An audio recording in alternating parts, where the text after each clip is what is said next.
نمبر 1 get crash. اوس دا ویډیو موږ د یو ډیر زیات حیران کن سنټنس نه سٹارټ کوو او هغه سنټنس دی مطلب هغه حیران کن سنټنس دی get crash. اوس د دې څه مطلب دی؟ د دې سمپلی دا مطلب دی چې کله تاسو ته یا بل چاته د یو واده وینا ونشي یا درته د یو خیرات وینا ونشي چې مطلب زموږ واده ته به راځئ زموږ خیرات ته به راځئ ته یې پیژنې نه څه تعلقات د ورسره نشته خو د هغې نه باوجود هم دا کس لاړ شي دغه خیرات ته لاړ شي یا دغه واده ته لاړ شي هلته خوراک وکړي نو دغې کار ته ویل کیږي get crash.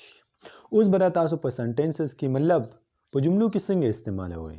فار ایگزامپل ستاسو یو ملګری د یو واده نه را روان دی یا د یو خیرات نه را روان دی هلته یې خوراک وکړو او را روان دی او ته دې پوښتنه وکړې چې دا د چا واده و؟ whose wedding ceremony is this؟ دا د چا واده دی؟ whose wedding ceremony is this؟ دا د چا واده دی؟ او بیا هغه تاسو ته وایي I don't know ما ته پته نشته ما ته هیڅ معلومات نشته چې دا د چا واده و. نو په دې ټایم کې ورته ته بیا ویلی شي this means you get crashed. مطلب د دې مطلب دا دی چې تا ته وینا نه وه شوې او ته دې خیرات ته ورغلې. this means د دې مطلب دی you get crashed چې مطلب تا ته وینا نه وه شوې او ته دې واده ته لاړئ. you always get crash. ته هر ټیم ته همیشه ودونو ته یا خیرات ته ځي بغیر د وینا نه. he always get crash. هغه همیشه ودونو ته ځي خیراتونو ته ځي بغیر د وینا نه. نن زه ډېر زیات مصروف یم. I am very busy today. دغه جمله خو به تاسو ډېره زیاته اورېدلې وي هر څوک یې وایي. موږ په پښتو کې هم داسې نه وایو چې زه ډېر مصروف یم. اکثر له خلک وایي زه ډېر بیزي یم نن. دا هر څوک وایي خو دا جمله اکسپایر شوې ده. که ته وایې څه خبره نه ده خو د دې په ځای باندې زه غواړم چې تاسو وایئ am swamped. I am په ځای باندې ما تاسو ته مخکې مې ویلي I am وایئ am وایئ بیا swamped am swamped. د دې هم دغه مطلب دی چې زه ډېر زیات مصروف یم. خو دا سنټنس یو سفیسټیکیټډ مطلب یو ماډرن سنټنس دی. د I am busy په ځای باندې وایئ am swamped. am swamped. Number 3 add fuel to the fire. add fuel to the fire. که چېرته موږ دا جمله راولو او ورډ بای ورډ یعنی لفظن به لفظن یې ټرانسلیټ کو ترجمه یې کو نو د دې معنی به راوځي چې په اور باندې تیل اچول او کله چې تاسو په اور باندې تیل واچوئ نو دا اور به نور هم ډېر زیات تیز شي. خو اصل کې د دې دا مطلب نه دی. د دې بل څه مطلب دی. د دې اصل معنی دا نه. فار ایگزامپل په یو ځای کې یو جنگ جګړه شروع ده او په دې کې یو بل کس راشي هغه ورکې شیطانت وکړي یو تم شیطانت وکړي بل تم وکړي یو تم څه وایي بل تم څه وکړي په لنډو الفاظو کې اصل هم جنگ جګړه شروع ده او دا نوره دا لانجه چې کوم ده دا نور هم زیاته کړي نو هغه څه وکړه هغه اور خو اصل هم بلیده او په دې اور باندې نور هم پټرول ډیزل وغیره واچو او دا اور یې نور هم تیز کو. نو بیا دلته تاسو ویلی شئ he added fuel to the fire. he added fuel to the fire. مطلب هغه په اور باندې په لګېدلي اور باندې پټرول واچول تیل یې پې واچول او نور هم ډېر زیات تیز کو. مهرباني وکړه هغه ته مه وایه. پلیز ډونټ ټیل him. ځکه چې بیکاز you will add fuel to the fire. ځکه چې ته به نور هم په اور باندې تیل واچې مطلب ته به نور هم دا مساله غټه کړي. نمبر 4 under the thumb. under the thumb څه مطلب دی؟ دې ته ویل کېږي ایډیومیټک ایکسپریشن. مطلب که چېرته موږ دا جمله راولو او ورډ بای ورډ لفظن به لفظن یې ټرانسلیټ کو ترجمه یې کو نو د دې مطلب به راشي چې د چا د ګوتې لاندې خو د دې اصل مطلب دا دی د چا انډر کنټرول. لکه فار ایگزامپل یو کس دی او هغه د بل کس خبره ډېره زیاته مني مطلب چې هغه ورته وایي چې سین ته ودانګه بس دا سین ته دانګي که هغه ورته وایي ځان مړ که دا ځان مړ کوي چې څه خبره ورته کوي هغه دا مني نو دا کس انډر د تم دی د هغه د کنټرول لاندې دی. فار ایگزامپل او بخښنه غواړم ستاسو یو ملګری دی هغه د خپلې ښځې نه ډېر زیات یریږي او ښځه چې ورته څه وایي بس دا همغه کوي چې ورته وایي دا وکړه دا یې کوي چې ورته وایي مه کوه بس دا یې نه کوي. نو دغه کس بیا تاسو ویلی شئ he is under the thumb of his wife. he is under the thumb of his wife.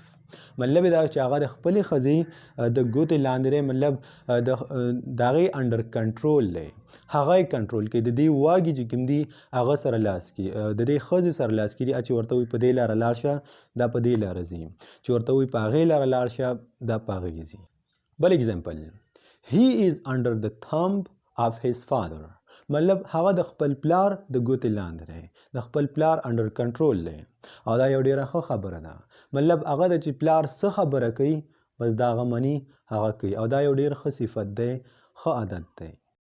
نمبر 5، speaking English is a piece of cake for him، مطلب دا دی چې انګلیش ویل د هغه لپاره بالکل داسې دي لکه د کیک یو ټوکړه، مطلب انګلیش ویل د هغه لپاره دومره اسان دي لکه کیک خوړل. a piece of cake دا زموږ 5 نمبر جمله ده. a piece of cake simply مطلب دا دی چې یو کار ډیر زیات اسان وي، لکه فار ایگزامپل که زه چېرته ووایم مړه دا کار خو زما لپاره داسې دی لکه پیس آف کیک، نو مطلب یې دا دی چې دا کار زما لپاره ډیر زیات اسان دی، دومره راته اسان دی لکه کیک خوړل، کیک خوړل خو ډیر زیات اسان وي. speaking English is a piece of cake for some people، مطلب انګلیش ویل د څه خلکو لپاره داسې دي لکه پیس آف کیک، یعنی د کیک یو ټوکړه، د کیک یو حصه. ډیره ډیره مننه، thank you، thanks، thank you very much. نن سبا خو تقریبا هر څوک دا وایي thank you، thank you very much، thank you so much.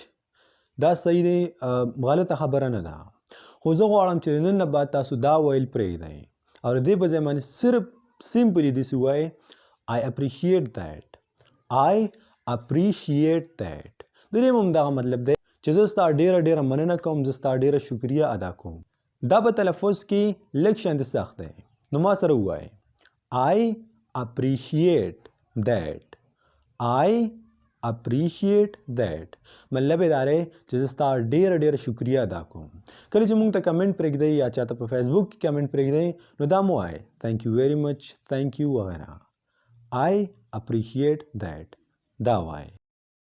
زه بالکل پوه شوم، I got it completely، I got it completely، مطلب یې دا دی چې زه بالکل پوه شوم.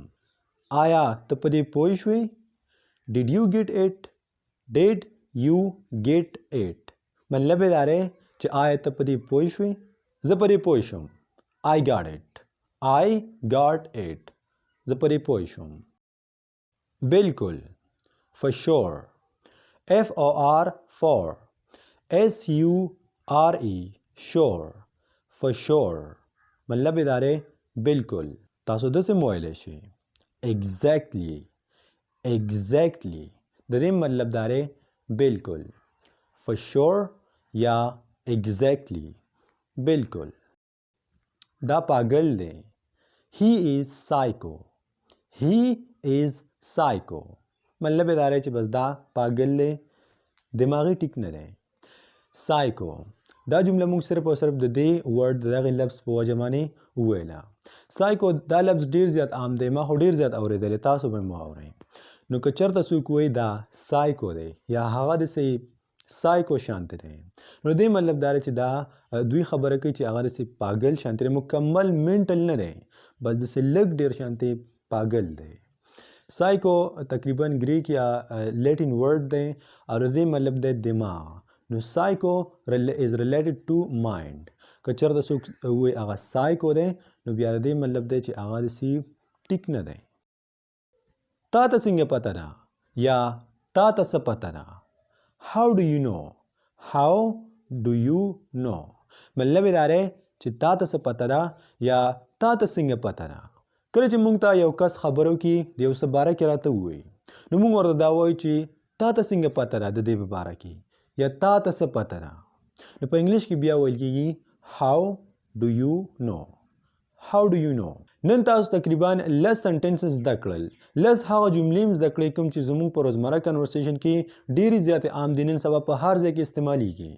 اوس نمبر دی ستاسو د بونس ایکسپریشن یعنی د بونس جملې. 11 نمبر سنټنس دی stop beating around the bush. د دې مطلب څه دی؟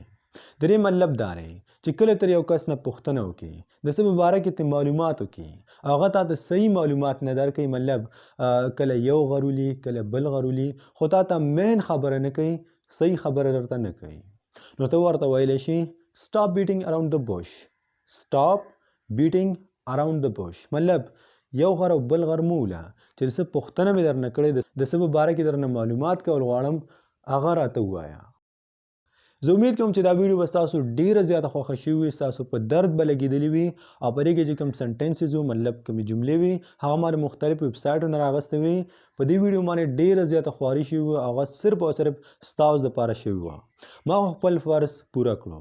اوس تاسو ته صرف او صرف دومره پکار دی چې په دغه جملو باندې په دغه سنټنسز باندې پریکټس وکړئ. په خپل روزمره کنورسیشن کې دا خامخا په کار راولئ، خلکو سره وایئ، نو دا به تاسو ته یاده وي. او بله خبره ده چې په دغه چینل باندې یا د هر ځای نه تاسو کومه جمله هم زده کوئ، کوم لفظ هم زده کوئ، هغه ځان سره خامخا په یو کاپي کې لیکئ، د دې نه نوټ جوړوئ، نو دا به تاسو ته خامخا یاد وي او همیشه به درته یاد وي. بس د نن لپاره همدا کافي ده. که ستاسو په ذهن کې څه قسمه سوال وي، زموږ نه څه پوښتنه کول غواړئ، په کمنټ سیکشن کې موږ ته ووایئ او موږ به کوشش وکړو چې تاسو ته د ستاسو سوال جواب درکړو. مننه.